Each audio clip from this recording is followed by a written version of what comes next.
So welcome to part 2 of lecture 5.4, applications of the zero factor property. So we're also going to work with the Pythagorean theorem still. So here's an example. The hypotenuse of a right triangle is 5 inches, and the lengths of the two legs are given by two consecutive integers. Let's find the lengths of the two legs. So here I have my diagram that using my information I can draw a picture of what they want. My hypotenuse, which is the longest leg, the longest length of the rectangle, is 5 inches. My other two legs are consecutive integers. So one is x and one is x plus 1. Using that I can apply it to the Pythagorean theorem, plugging in x for A, x plus 1 for B, and 5 for C. Multiply it all out,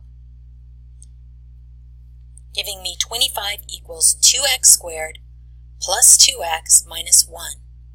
Now I want to move the 25 over to the right-hand side, giving me 0 equals 2x squared plus 2x minus 24.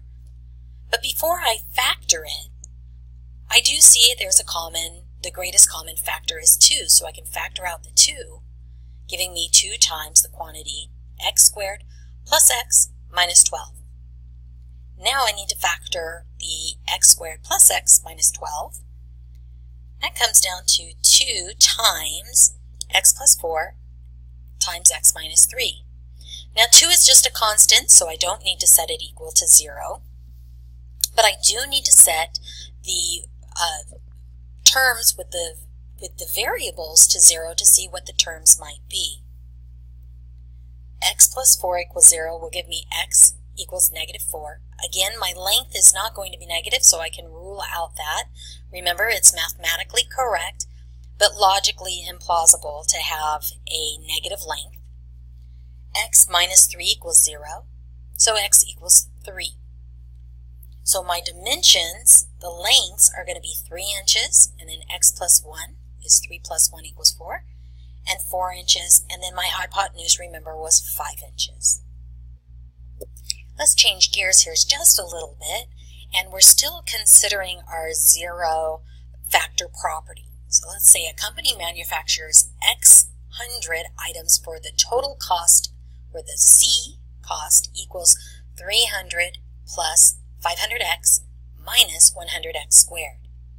How many items were manufactured if the total cost is 900? So I'm going to plug in 900 where I see the C.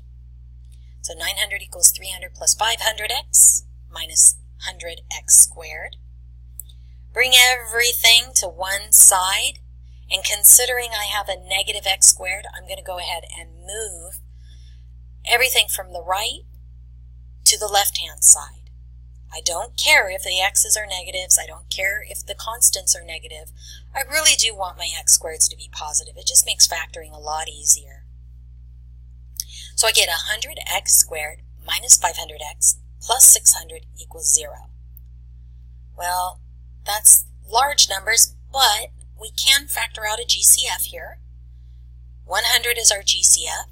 So if we factor out 100, that leaves us x squared minus 5x plus 6 equals 0. Factor it into 100 times x minus 3, x minus 2. Set the x minus 3 and the x minus 2 to 0 and solve for our variable.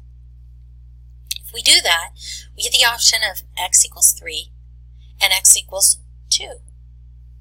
Therefore, the company can actually manufacture 200 items or 300 items for the cost of 900.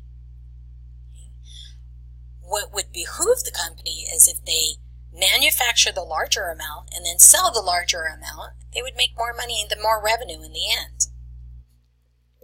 So thinking along those lines of revenue, let's figure out in this example what if we want a weekly revenue of $4,000 and we have an equation where we can figure out what price do we have to sell our items for, how many radios, in this case, can we sell at a certain price for the revenue of $4,000? So let me read the whole problem. A manufacturer of a small portable radios know that the number of radios she can sell each week is related to the price. Well, that makes sense. If the price is really high, you're not going to sell as many. The equation is the number of radios, X, equals 1,300 minus 100, P, where P is the price. If we want to have the weekly revenue of $4,000, how many radios do we need to sell? At what price? So let's take a look at this. If our revenue equation is X, the number of radios, times the price, and I know what X is.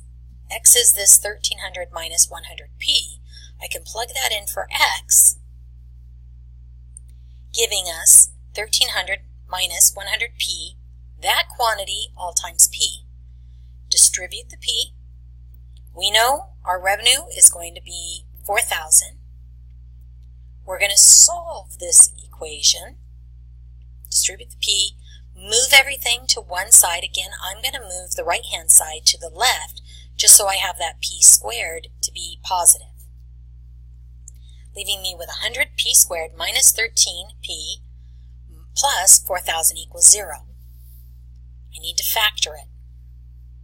I can take out the greatest common factor of 100, leaving me P squared minus 13P plus 40.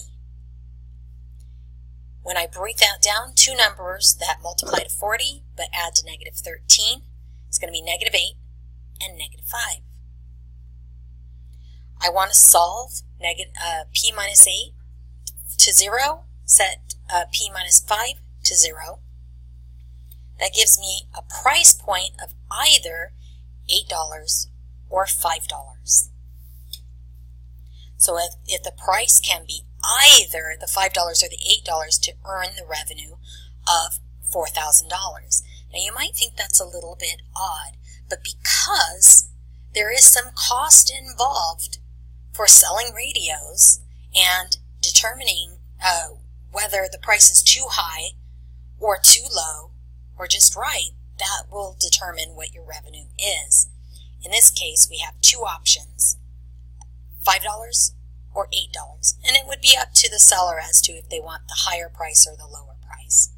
Maybe what they do is normally the radio sells for $8, but they put it on sale for $5, but that still gets them the revenue of $4,000, so they didn't lose any money even at the sale price of $5. So that's something to consider, how companies determine, hey, how much can I put this on sale for but still earn the same amount of money? So that's it for this video. So until next time, be seeing you.